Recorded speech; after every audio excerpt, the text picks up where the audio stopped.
Era el año de 1963 y el mundo entero miraba con asombro el segundo encuentro ecuménico de la historia, el Concilio Vaticano II, evento transformador que establece la Iglesia Católica que hoy conocemos y que había iniciado tan solo un año atrás. Pero también en esos días lloraba el 3 de junio de 1963 con el fallecimiento de quien impulsara esta iniciativa, el Papa Juan XXIII, el Papa Bueno. Con tan solo 43 años, el arzobispo de Cracovia, Karol Wojtyła, era testigo y partícipe de estos eventos. Mientras tanto, en ese mismo mes de 1963, cuando el mundo lloraba al cardenal Roncalli, en un pequeño país, eslabón del continente americano, Costa Rica, reconocida como una nación de paz sin ejército, con una exótica belleza natural inimaginable en sus tan solo 51.100 kilómetros cuadrados, nacía Floribet de Fátima Mora Díaz, a quien, por intercesión del Papa Juan Pablo II, 50 años después, Dios le concedería un milagro que salvó su vida y convertiría a Karol Wojtyła en santo. Costa Rica es un país altamente católico. Millones de personas visitan esta basílica para saludar a su patrona, la Virgen de los Ángeles. Dios te salve, blanca rosa, hija del eterno Padre. Pero definitivamente hay un evento que marcó los corazones de todos los católicos en este país. Sucedió en marzo de 1983, cuando Juan Pablo II visitó este pequeño país centroamericano. Venía de un país lejano, de Polonia, específicamente de Wadowice, a 50 kilómetros de Cracovia y en donde nació un 18 de mayo de 1920. Este país, también ampliamente católico, es visitado por millones de personas que disfrutan de sus hermosos parajes y del centro histórico de Cracovia, declarado Patrimonio de la Humanidad por la UNESCO en el año de 1978. Fue ese día cuando estos dos pequeños países, Polonia y Costa Rica, ampliamente católicos, se unieron por primera vez y para toda la vida, cuando el avión de Alitalia, el Dante Alighieri, al ser las 3:20, se detuvo y Costa Rica pudo saludar a Juan Pablo II, quien portaba un contundente mensaje de paz y un fuerte mensaje para los jóvenes del mundo. No al egoísmo, no a la injusticia, no a la desesperanza, no al odio y a la violencia, sí a la esperanza, sí a Dios.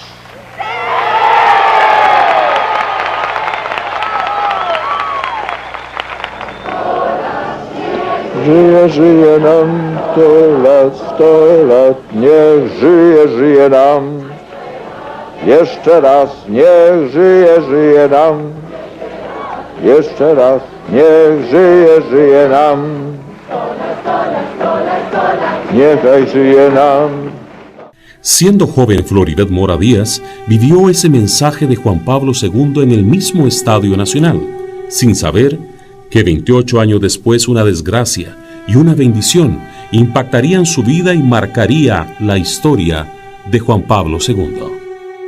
El 8 de abril del 2011, al ser las 6 de la mañana, desperté normalmente y me levanté, me fui, me lavé los dientes, pero me sentía un poco mareada. Fui y me senté de nuevo en la cama y empecé a sentir un dolor de cabeza muy fuerte. Era un dolor no común. Yo he padecido dolor de cabeza, pero ese era algo increíble, era muy fuerte.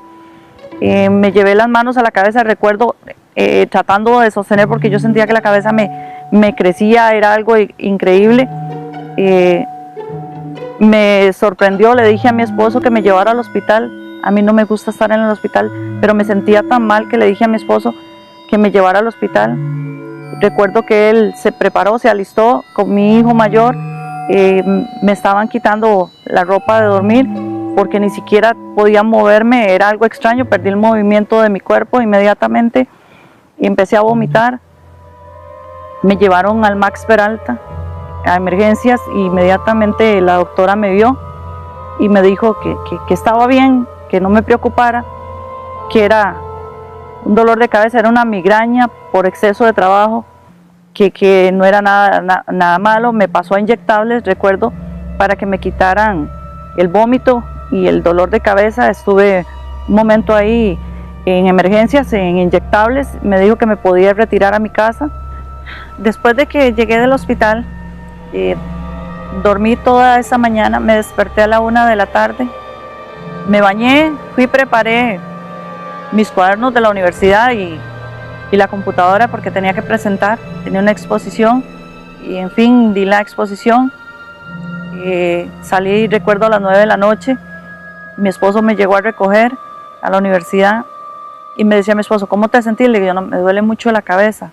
Cuando yo la examiné a ella, en el TAC, lo que vemos rápidamente, sangre, ¿verdad? Es sangre lo que miramos.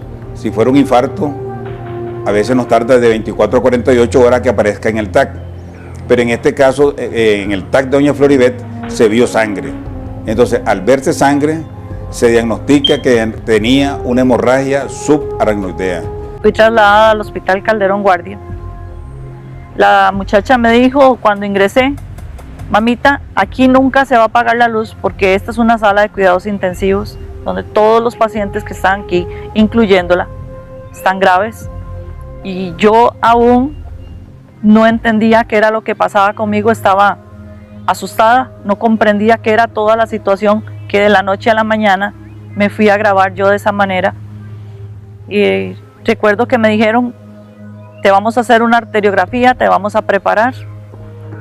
Recuerdo que llegó un sacerdote en ese momento a la sala y me dijo, mamita, ¿quieres comulgar? Y yo le dije que sí. Recuerdo que me persinó y me dio los santos óleos. Fue cuando más me asusté porque dije yo, Dios mío, tan grave estoy. Entonces le dije a mi esposo, traiga a mis hijos porque quiero despedirme de mis hijos y mis hermanos. Y empezó ellos y me persinaban. Yo le dije, persíneme, no me quiero ir sin que me persinen. Tenía miedo de lo que me fueran a hacer, aunque era un proceso sencillo, tal vez la arteriografía, yo tenía miedo, no sabía qué era lo que me iban a hacer el procedimiento. Llegamos navegando con exploración radiológica hasta el cerebro y cuando uno, para poder ver las arterias del cerebro o las venas, inyecta una sustancia especial que es un medio de contraste, lo cual hace blanca las arterias. Pues comenzamos, el paciente, doña Flori, en ese momento, pues son estudios que se hacen con el paciente despierto, con un poquito de anestesia local para donde se hace la punción. Ella estaba pues obviamente muy ansiosa, muy preocupada de cómo estaba, refiriendo su cuadro que anteriormente hablamos. Y al llegar ya al cerebro, propiamente dicho, en el lado derecho, bueno, vimos esa imagen que se ve en la arteria cerebral media derecha. Es una dilatación de toda la arteria en forma circunferencial, que es técnicamente el nombre es aneurisma fusiforme de la arteria cerebral media derecha. Bueno, ahí lo que uno piensa es, ok, esa es la causa, ahora, ¿qué hay que hacerle? ¿Qué le vamos a hacer? La mayoría de los aneurismas cerebrales son lo que se llama tipo sacular, que es como un globo. Entonces estos, que es prácticamente un 90%, se tratan ahí mismo, se tratan con cirugía abierta, que es lo más clásico, pero el tipo fusiforme, ya eso no puedes tratarlo tan fácil como los otros aneurismas. Cuando ella estaba arriba en sala ya, pues ella lloraba bastante. Ella me decía, mi amor, no me dejes morir, mi amor, vea que mis chiquitos, ella pensaba mucho en mi hijo menor, en los demás hijos y los nietos, pues los nietos de ella la vuelven loca. Pues ahí le dimos un tratamiento que consistía más que todo entra en medidas para bajarle un poquito la presión cerebral, para evitar que esa sangre que se le había regado dentro del cerebro hiciera lo que se llama un espasmo de las arterias, para que esas arterias no se cierren, porque si las arterias se cierran puede ocasionar que haga un infarto cerebral, entonces, o que se muera una parte del cerebro. Me vine a la casa a decirle a mis hijos de lo que estaba pasando, me reuní con ellos, les dije, vean, mis chiquitos, pasa esto, así, así. En la salita de mi casa les dije, mami no va a durar mucho, mami, el promedio de vida de ella es de un mes, pero puede ser en cualquier momento antes del mes. Mis hijos lloraban bastante, era su mamá, y yo llorando con ellos, desesperados todos. Ver a mis hermanas llorando, mi hermano cuando es más pequeño, ¿quién lo va a cuidar? ¿Quién nos va a seguir guiando por el camino que llevamos? Y todavía mi padre decía, yo no sé qué voy a hacer yo sin ella. Ayúdenme, por favor, unámonos como familia. Difícil, fue muy difícil. Recordarlo todavía duele, y duele bastante. Se le habló al esposo, yo le hablé al esposo y a doña Flori sobre las posibilidades que existían. Nosotros lo vimos en la sesión clínica que tenemos los neurocirujanos en el hospital, y casualmente en ese momento había un congresillo en la Ciudad de México de compañeros latinoamericanos de lo que es neurocirujanos con la subespecialidad que yo tengo, que es de aneurismas cerebrales, y pues yo llevé el caso, entonces dije, voy a llevarles el caso para ver qué opinan. Entonces, porque, como repito, no es muy frecuente y la mayoría de estos pacientes se tratan desde el punto de vista conservador. Conservador quiere decir que no se operan o no se les pone ningún stent o ningún balón en la cabeza, porque puede ser más bien peor para el paciente. Recuerdo que para esos días se acercaba la beatificación de Juan Pablo II, y aún estando enferma, yo mantenía mi fe y siempre seguía rezando para que Dios me ayudara. Yo le pedía a Juan Pablo II que me ayudara. Siempre era la constante en mí de pedirle a Juan Pablo II que él, que estaba tan cerca de Dios, le dijera al Señor que me ayudara, porque yo no me quería morir. Debido a los sedantes, ella tenía que dormir, obviamente. A veces parecía uno que como que ella no estaba respirando. Entonces de inmediato nos íbamos, fuera mi persona, mis hermanas, a tocarla, a ver si mamá todavía estaba caliente o estaba ya fría, porque mi papi nos había dicho, en cualquier momento ustedes la van a sentir, ya no va a respirar, o si la sienten va a estar fría. Y era algo constante estar uno pensando, voy a ir a ver a mami, voy a ir a ver a mami, y estarla tocando. Entonces ya uno como que la pellizcaba o algo para que se moviera, y ya uno la veía moverse. Pero era una, como digo yo, ella estaba muerta en vida, porque era una persona postrada en su cama, sin hablar. Si se despertaba era solo en las mañanas, y había que darle sedantes nuevamente para que no tuviera tanto dolor. Costa Rica vivía con mucha felicidad la fiesta de beatificación de Juan Pablo II. Inclusive, se celebró una gran actividad en el Estadio Nacional. Floribet deseaba estar en el lugar, y aunque le rogó a su esposo que la dejara ir, sabía que sería imposible por su estado de salud. Entonces, le pidió que no le diera sus medicamentos, pues quería mirar la transmisión que emitiría el canal del Estado. Me quedé dormida gracias a los medicamentos, y recuerdo que, no sé cómo, porque nunca lograba despertarme, logré despertarme, agarré el control y encendí el tele y puse Canal 13 para ver. De hecho, logré ver, y recuerdo claramente a Benedicto XVI, cuando estaba hablando, cuando llegó la monja con la reliquia. Para mí fue algo impactante. También estaba viendo lo que el padre Sergio estaba haciendo en el Estadio Nacional, que la vigilia, todo eso lo logré ver. Recuerdo que me quedé dormida viendo eso y pidiéndole a Dios esa ayuda, que yo le pedí al Señor que me ayudara. Pero al despertar al día siguiente, para mí fue el día más importante de mi vida. Eran las 8 de la mañana cuando desperté, estaba sola, tratando de estirarme, eso de que uno se estira al despertar. Yo no podía hacerlo, tenía que ser muy cuidadosa con los movimientos fuertes que hacía. Como podía, trataba de estirarme, me quedé en el silencio de mi cuarto cuando quedé impactada de escuchar esa voz en mi cuarto que me decía levántate, y yo recuerdo que yo veía el cuarto y decía yo, Dios, yo estoy sola. No comprendía, más sin embargo volví a ver inmediatamente el suplemento que me habían regalado, que había salido en conmemoración a la beatificación. Yo lo tenía frente a mí. En ese suplemento viene la foto de Juan Pablo II con sus manos levantadas en esta posición. Volví a ver inmediatamente ese cuadro y volví a escuchar esa voz que me dice, levántate, no tengas miedo. Pero inmediatamente a eso, esas dos manos como que se sobresalieron del cuadro, indicando que me levantara. Entonces me quité la cobija y me levanté. Y le dije, sí, Señor, esa fue mi respuesta a lo que yo escuché. Sí, Señor. No tengáis miedo de mirarlo a Él. Mirad al Señor. Me levanté, pero me levanté diferente, no agónica como de costumbre. Cuando yo llegué a la cocina y me dice mi esposo, mi amor, ¿qué hace usted aquí? Yo le dije, me siento bien, pero no es ese me siento bien de que mi parte izquierda estaba sana, no fue así. Era me siento bien porque dentro de mí estaba bien, me sentía en paz, ya no tenía esa agonía. Y lo más importante era que ya no tenía miedo, me sentía con la certeza de que estaba sana, aunque mi cuerpo dijera todo lo contrario, porque aún estaba dañado.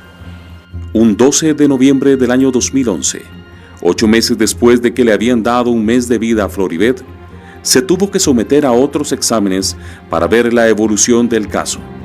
La cita con el doctor Vargas estuvo marcada por una constante revisión de los datos de la paciente.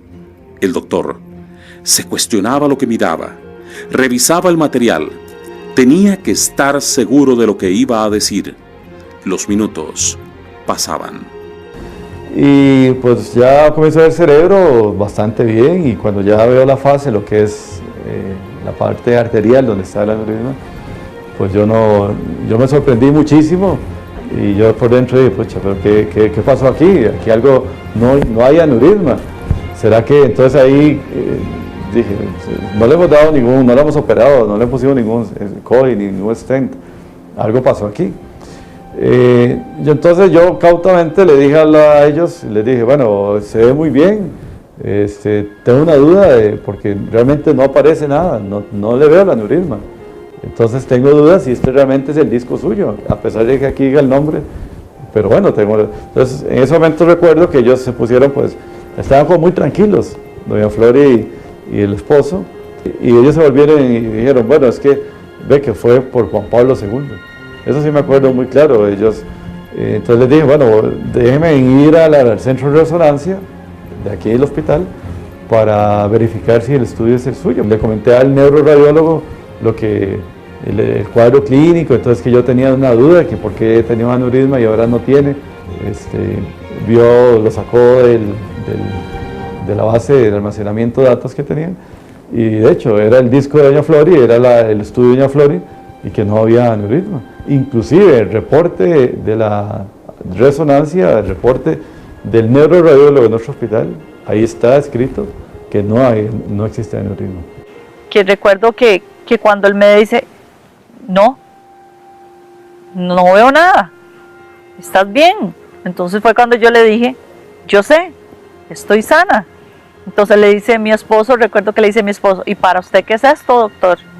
Y si yo no le di, o no lo operé, o no le hice nada dentro del cerebro, desde el punto de vista quirúrgico o endovascular, algo pasó, algo tuvo que haber pasado. Y entonces, ante tal situación, uno no puede tampoco no creer en todas las cosas. Entonces yo dije, pues sí, esto tuvo que haber sido un milagro, definitivamente. Floribet y Edwin salieron felices a contarle a su familia que no existía rasgo alguno de su problema de aneurisma. Edwin insistió en contar lo que había sucedido para honra de Dios. No obstante, Floribet, aparte de sus seres queridos, no quería hacer tan público el asunto, pues sabía que la gente no le iba a creer. Recuerdo que un domingo después de venir de misa, me senté, me fui a la computadora y empecé a buscar dónde escribir el testimonio. Entonces puse en la computadora, Karol Wojtyla, dije yo, a él me corrige si lo escribí mal. Me desplegó varios links y recuerdo que me metí en el primero que decía carolwojtyla.org y empecé a leer todos los testimonios que venían. Y hay una parte que dice, ¿quieres escribir tu testimonio? Entonces ahí fue cuando dije yo, aquí es donde voy a escribir mi testimonio. Y al último le puse Floribet Mora Díaz, San José, Costa Rica. Eso fue el único detalle que puse, no puse ninguna otra dirección, puse Floribet Mora Díaz, San José, Costa Rica, porque así venían el resto de los testimonios, que eran de varios países. E mi ricordo che verso febbraio dell'anno 2012, dopo la beatificazione, mi è pervenuta una mail che mi ha molto incuriosito. Era una mail appunto firmata da Floribet. Raccontava il caso della guarigione da questo aneurisma cerebrale che era già con un versamento del sangue in atto, che è scomparso all'improvviso proprio nel giorno della beatificazione. Grazie alle persone che collaborano con me di lingua spagnola abbiamo cercato di instaurare immediatamente il contatto con la signora, però i tentativi che abbiamo fatto sono rimasti senza alcuna risposta. Siamo rimasti molto dispiaciuti del fatto, però il caso era talmente interessante che non volevo abbandonarlo. E allora dal testo che Floribet ha scritto sono riuscito a captare alcune informazioni che mi hanno portato alla conoscenza con Don Donald, il parroco della parroquia dove sono custodite le reliquie di Giovanni Paolo II. En Roma, en ese momento, en la oficina de la postulación, nada más sabían que era de Costa Rica, que no vivía en Paraíso, porque ella en su narración dice que ella vino a esta comunidad, que no era su parroquia, que ella se congregaba a celebrar la Eucaristía en una parroquia en San José, en Tres Ríos, o en algunas ocasiones en Cristo Rey, de donde era nativa, y que ella lo escribió así y que nada más vino ese día. Y contó que ella había enviado un arreglo floral y que había hablado conmigo, ¿verdad? Y que yo le había dado la tarjeta. Entonces así logran comunicarse conmigo y de pronto me veo yo ya metido completamente en este misterio de Dios, porque me piden localizarla. Y al día siguiente ya ellos se estaban contactando conmigo, indicándome que estaban muy interesados en mi caso y que si ellos podían ver mis exámenes, a ver si eran reales. Y yo le dije, con mucho gusto, yo se los envío. Cuando se los envié me preguntaron que si yo estaba dispuesta a hacerme otros exámenes. Entonces yo le dije que con mucho gusto. Ellos me dijeron que enviaban el dinero. Yo le dije, a mí no me den dinero, si gusta se lo dan al padre Donald y él que se encargue. Y así fue. El padre Donald me llevó a la clínica católica donde se me practicaron los exámenes, se me volvieron a hacer varios exámenes y gracias a Dios, para la honra y la gloria de Dios, vuelven a certificar que estaban exactos, buenos, no había ningún rastro de que en algún momento en mi cerebro hubo algún daño. Ella manifestó todo el deseo de colaborar, pero era muy realista, fue muy realista, no podía en este momento sacar de su bolsillo para pagar nuevamente los exámenes. Fue cuando entonces de la oficina de la postulación se me dijo, no se preocupen, nosotros nos encargamos de todo. Y a mí me sorprendió mucho cuando Floribet me dijo, padre, yo colaboro con mucho gusto, pero yo no quiero recibir un solo centavo. Dice, si ellos van a pagar, vea usted a ver cómo hace, pero yo no quiero tocar un solo centavo de nada. Da quando abbiamo stabilito il rapporto diretto con la signora, ho chiesto una spiegazione più dettagliata di quello che era accaduto, con la documentazione che riguardava il caso. La signora me l'ha mandata a Roma e i medici con i quali mi sono consultato hanno chiesto di poter approfondire il caso. Allora ho chiesto alla signora di sottoporsi a ulteriori analisi a Roma e lei veramente ha accettato. Y fue cuando se me preguntó, padre, ¿por qué no viene ella a Roma? Obviamente todavía esto era en completo sigilo, era algo que se manejaba nada más entre la oficina de la postulación y nosotros tres. Floribet no tolera la anestesia. Sin embargo, se le estaba solicitando su autorización para ser sometida nuevamente a la arteriografía, un examen sumamente peligroso. Ella accedió con el fin de honrar a Dios. Sin embargo, su madre tenía muchos temores. Mamá me decía, ¿cómo te vas a someter de nuevo a un examen tan peligroso? Yo, sin embargo, le dije a mami, si Dios me dio vida, ¿por qué yo no le voy a dar un poquito de mí al Señor? Si hay que verificar de ese modo la grandeza del Señor y que estoy sana, así debe ser, así fue. Fui internada como una turista, enferma. Nadie sabía por qué estaba yo ahí. Solo era Monseñor Oder el único que sabía y el director del hospital. De ahí en fuera, el resto de los médicos que me trataban, ninguno sabía nada de mí. Y así fui sometida a varios exámenes en Roma, así como al procedimiento de la arteriografía otra vez.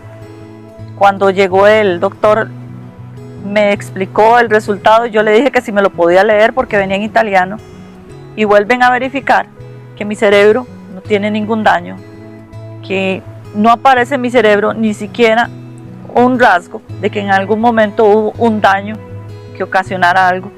Il momento in cui davvero mi trovavo ancora nella incertezza era il momento in cui la signora è venuta a Roma, si è sottoposta all'analisi, poi è partita e io stavo aspettando il risultato di queste indagini. Questo era un po' il momento che mi teneva col fiato sospeso, però quando mi sono reso conto, ho avuto la risposta rassicurante dei medici esperti, allora veramente ho detto Dio sia lodato.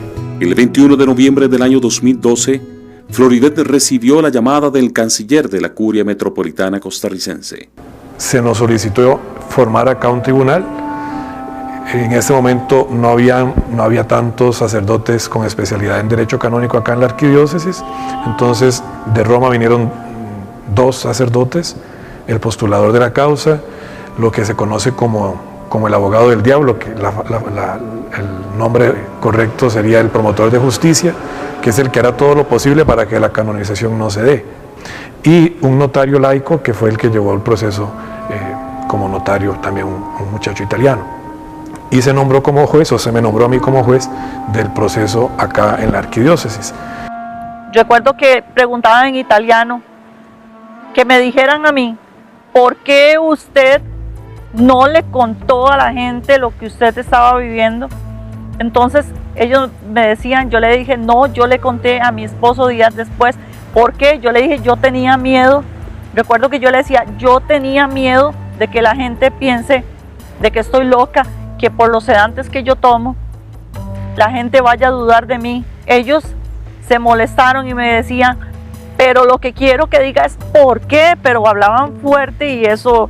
Entonces fue cuando yo, recuerdo, me paré de la silla y le dije, porque todos ustedes son sacerdotes, personas de Dios, y están aquí frente a mí y dudan de lo que estoy diciendo. ¿Usted cree que la gente normal pueda creer en mí? Si ustedes, que son sacerdotes y personas cercanas a Dios, no me quieren creer, aún viendo. Todo ese proceso duró cerca de 3 semanas, donde recibimos todas las declaraciones, tanto de las personas que estuvieron cerca de Floribet como de los médicos y algunos sacerdotes que habían escuchado en un primer momento la declaración de Floribet sobre el milagro que había recibido. Después se dio toda la deliberación por parte de quienes formábamos el tribunal, se recogió toda la información y se hizo el expediente que fue enviado al Santo Padre, al Papa Benedicto en ese momento aún. Una copia queda archivada acá en la Curia Metropolitana, la otra se envió a Roma. Son 2 archivos exactamente igual, sellados, únicamente el Papa puede abrirlos, por eso el expediente que queda acá aún está sellado, porque únicamente tiene autoridad el Papa para poderlo abrir. Los siguientes pasos implicaban la revisión por parte de los teólogos, médicos y cardenales. Y así llegó el 5 de julio del año 2013, cuando sale publicado el decreto del Papa Francisco, anunciando que el milagro había sido aceptado oficialmente y el mundo tenía un nuevo santo. Yo ese día, cuando ya vimos en la prensa vaticana que el Papa había reconocido el milagro, mi mamá me despertó como a las 5 de la mañana, bueno, me llamó, yo estaba despierto desde las 3 revisando la oficina de prensa, los comunicados, y lo único que hice fue llorar. It will be a great fiesta for Poles, for Poland. We sometimes say that he was a Polish Pope. He wasn't a Polish Pope. He was a Pope who happened to be Pole, but he was universal Pope. So his mission was offered to the entire world. And good for you, and congratulations. Para Costa Rica es una fiesta nacional, creo yo. Es una especie de premio a una fe auténtica que tiene el pueblo costarricense. Y también es un regalo que recibimos y que damos, porque es por medio de este milagro a cientos de kilómetros de Polonia que el Papa polaco, que para todos nosotros es el Papa de todos, llega a los altares. Si olvidé algún detalle, aquí lo importante es la gloria del Señor por la intercesión de Juan Pablo II. Y yo sí creo en los santos. Y Juan Pablo II estuvo conmigo. Estos son mis amores. Esta es mi familia. Para mí es muy emocionante contar mi historia de vida, contar las maravillas que ha hecho el Señor en mi vida. Si ustedes me hubieran visto en el momento de mi enfermedad, no dudarían en creer en la grandeza del Dios tan bueno que tenemos.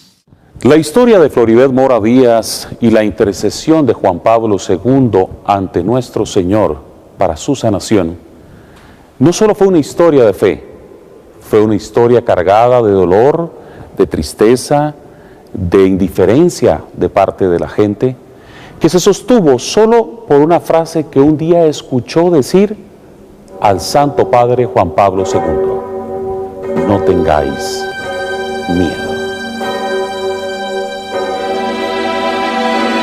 Mirad al Señor con ojos atentos y descubriréis en Él el rostro mismo de Dios. Lejos de Él solo hay oscuridad y mal. Buscad a Cristo, mirad a Cristo y vida en Cristo. Este es mi mensaje.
Dios te salve, Reina y Madre de Misericordia, vida, dulzura y esperanza nuestra. Dios te salve, a ti llamamos los desterrados hijos de Eva, a ti suspiramos, gimiendo y llorando en este valle de lágrimas. Ea pues, Señora, abogada nuestra, vuelve a nosotros esos tus ojos misericordiosos, y después de este destierro, muéstranos a Jesús, fruto bendito de tu vientre.